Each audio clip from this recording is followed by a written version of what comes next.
Saint-Hyacinthe-Bagotte. Merci, M. le Président.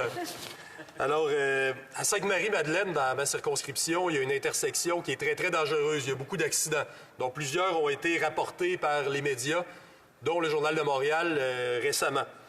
Des accidents à répétition, là, je vous entends sans doute dire « Ouais, mais la signalisation, c'est municipal. » Cependant, il y a un chemin de fer. Donc, qui dit chemin de fer dit Canadien national et dit Transport Canada.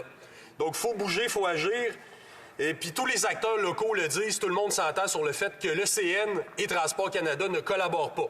Moi-même, j'ai tenté de communiquer avec ces deux institutions-là.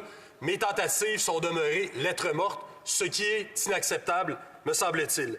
En juin dernier, j'avais déposé cette pétition devant cette Chambre, dans la dernière semaine avant que nous cessions de siéger.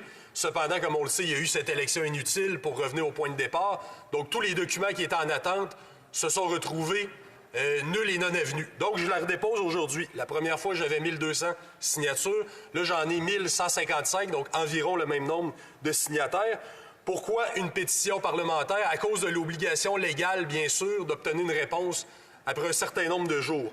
Donc, notre demande, que l'ensemble des acteurs puissent être assis ensemble à une rencontre. Donc, on parle de mon bureau, du bureau du député à l'Assemblée nationale de Bordua, de Transport Canada, du CN, du ministère des Transports du Québec. Une rencontre, c'est pas la fin du monde.